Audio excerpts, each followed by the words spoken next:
Hamas वाले बड़े खुश हो रहे थे 7th of October को और कह रहे थे कि हमने इजराइल को एक गिफ्ट दिया है. The Hamas people said that on 7th of October we have given Israel a gift. Ladies and gentlemen, this is the return gift given by Israel. ये देख रहे हैं गाजा को. Looks like a horror movie. Right? So next time, think 100 times before you attack the Jews. This is what will happen to you. Anyway, rebuilding Gaza will take decades, cost 70 billion, experts से 70 अरब का. अच्छा, एक बात मैं आपको clear कर दूं. पहली स्लाइड्स में हमने क्या बोला कि अमेरिका कह रहा है हम अपने ट्रूप्स नहीं लगाएंगे वहां पे, हम अपने ट्रूप्स वहां पे नहीं डालेंगे. लेकिन ये जो 70 अरब है, 70 अरब, इसमें से पैसा अमेरिका और यूरोप जाएगा. दोस्तों मैं आपको बताता हूं, ये जाएगा, ये रिकंस्ट्रक्ट, देखिए रीबिल्डिंग, ये कंस्ट्रक्शन का काम है. Reconstruction of Gaza, rebuilding of Gaza, इसका उस सिक्योरिटी फोर्स के बजट से कोई लेना देना नहीं जो आईएसएफ है. आईएसएफ का बजट अलग चल रहा है, वो यूनाइटेड नेशंस का मामला है, ये अलग चीज चल रही है. With a fragile ceasefire between Israel and Hamas in effect, many questions about the reconstruction of the Gaza Strip remain. It may take decades, not years, to rebuild Gaza due to the massive destruction, an expert from the Brookings Institute told ABC News. However, it is unclear whether the reconstruction will begin and who will finance the effort. The Brookings Institute expert Hedi Amar told ABC News it will take about 70 billion to rebuild Gaza, according to an operational damage and needs assessment conducted jointly by the United Nations and the European Union and the World Bank. European and Arab nations, Canada and the US appear willing to contribute to the estimated 70 billion needed to rebuild Gaza, the UN officials said on Tuesday. Oil-rich Arab Gulf states will likely be willing to pay for the reconstruction of Gaza, according to Amr and Yakubian. Egypt would also provide a logistical base. अब ये है, देखिए map पे मैं आपको बताऊंगा कि Egypt क्या प्रोवाइड करेगा, क्यों प्रोवाइड करेगा. आप जब मैप को देखेंगे तब आपको पता लगेगा कि जो लोग स्टोरी सुनाते हैं कि when the people in Gaza were suffering, Israel closed its gates. No, the bigger problem here is that Egypt, which is a Muslim country, closed its gates. और अगर आप बॉर्डर को देखेंगे आपको यह पता लगेगा कि जो इजिप्ट ने दीवार बनाई है अपने और पैलेस्टीनियंस के बीच में, वो दुगनी बड़ी है जितनी की यहूदियों ने बनाई है. इट्स बिगर. अब दोस्तों ये देश हैं जो कि कंट्रीब्यूट करना चाहते हैं. तुर्की, Azerbaijan, UAE, Egypt, Qatar, Indonesia, Pakistan. अब सबके अपने अलग अलग कारण हैं ट्रूप्स कंट्रीब्यूट करने के लिए. ट्रूप्स कहां जाएंगे दोस्तों? ये देख रहे हैं स्मॉल, ये बिल्कुल ये दिखेगा भी नहीं. इसको 4 बार जूम करोगे तब जाके तो इजराइल दिखेगा. इजराइल इतना सा छोटा है. You have to zoom this image multiple times. Having said that, मैंने मोटा मोटी यहां पे लगाया, this is not accurate, just like that.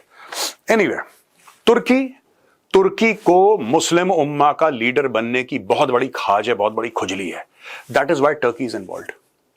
Syria में जो ड्रामा हुआ तुर्की का प्रायोजित था, ठीक है ना. तो आप समझ लीजिए कि तुर्की क्या करना चाहता है. अजरबैजान वहीं पे जाएगा जहां पे तुर्की बोलेगा. यूएई, जाहिर सी बात है, UAE can send troops. UAE has money. UAE is the country with the purse, right. Egypt मैं आपको मैप पे बताऊंगा कि इजिप्ट क्यों जरूरी है इसमें.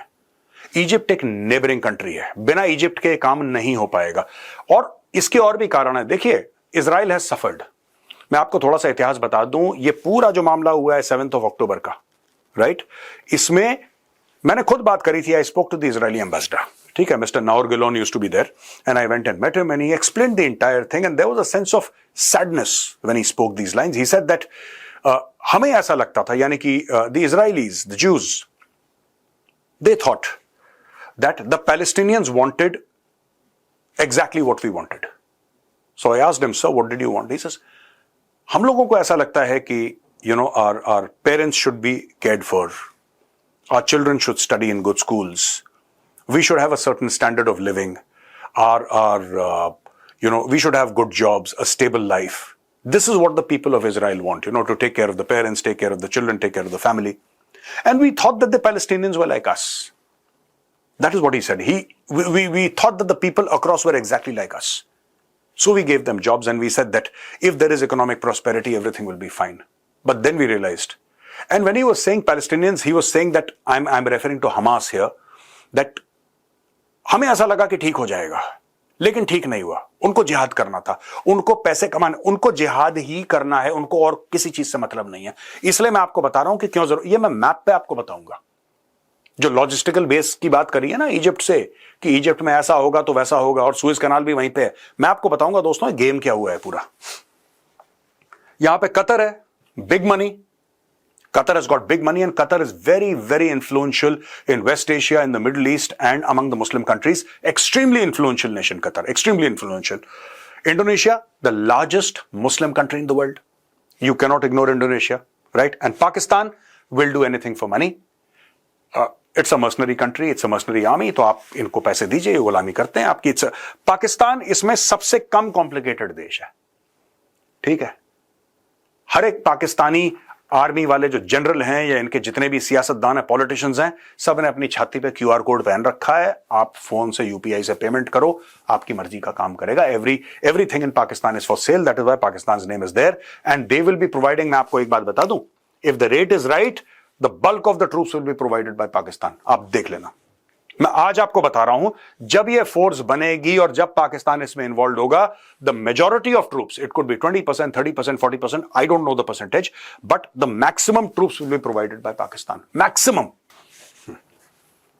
दोस्तों ये हमने लिया है अल जजीरा से, और ये देखिए ये गाजा पट्टी है, ठीक है। वेस्ट बैंक इस साइड है, इसको छोड़ दीजिए, ये गाजा पट्टी है, दिस एरिया, राइट। और ये साइनाई डेजर्ट है पूरा, ये इजिप्ट है, this is controlled by Egypt.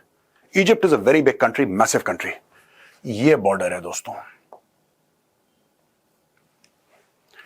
Israel आने नहीं देगा, बहुत मुश्किल है, इजराइल आने नहीं देगा। तो आप ये देखिएगा कि पूरा का पूरा जो मामला है, it will go through Egypt. Egypt provide करेगा लॉजिस्टिकल बेस। एक आपको जब भी आप राहत सामग्री भेजेंगे, कुछ भी भेजेंगे, इजराइल के थ्रू नहीं जाएगा, इजराइल विल नॉट अग्री।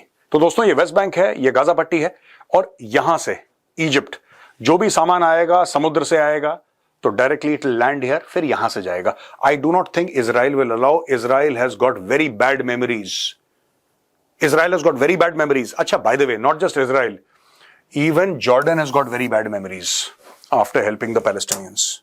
यहां पे तो तख्ता पलट करने की कोशिश करी थी इन्होंने अर्ली 70s में इस राजा को। यहां का जो किंग ऑफ जॉर्डन है ना, he is the direct descendant of prophet Mohammed. और जब पैलेस्टीनियंस परेशान होकर आए थे इसके पास, तो इसने जमीनें दी उनको, अस्पताल दिए, बच्चों के लिए स्कूल दिए, सड़कें बनाई, तनख्वाहें दी उनको लुक आफ्टर करा। और पैलेस्टीनियंस ने इनको एक बहुत प्यारी सी रिटर्न गिफ्ट दी किंग जॉर्डन को। इसकी हत्या करने की कोशिश करी और इसका तख्ता पलट करने की कोशिश करी। तब से किंग ऑफ जॉर्डन ने बोल दिया कि यू आर नॉट वेलकम। आपने एक बात नोट करी है, not one Muslim country has taken one Palestinian family. गाना सब लोग गा रहे हैं, गाने में कोई कमी नहीं है, भावनाओं में कोई कमी नहीं है, इमोशंस बह रहे हैं, गंगा जी की तरह इमोशंस बह रहे हैं, लेकिन काम कोई करके राजी नहीं है दोस्तों। देखिए आगे आगे होता है क्या, लेट्स सी। बट एक बात तय है, नेक्स्ट स्टेप पे दुनिया जा चुकी है, एंड मुझे ऐसा लगता है कि आईएसएफ बनेगी और वहां पे ये लोग जाएंगे और उस इलाके को कंट्रोल करेंगे। लेकिन जब तक आप ईरान को और चाइना को इन्वॉल्व नहीं करेंगे, तब तक मुझे नहीं लगता कि यहां पे कोई लास्टिंग पीस हो सकता है। आज का वीडियो कैसा लगा? अगर पसंद आया तो उस वीडियो को लाइक करिए, हमारे चैनल को सब्सक्राइब करिए, बेल आइकन दबाना बिल्कुल मत भूलिएगा। जय हिंद, वंदे मातरम, भारत माता की जय।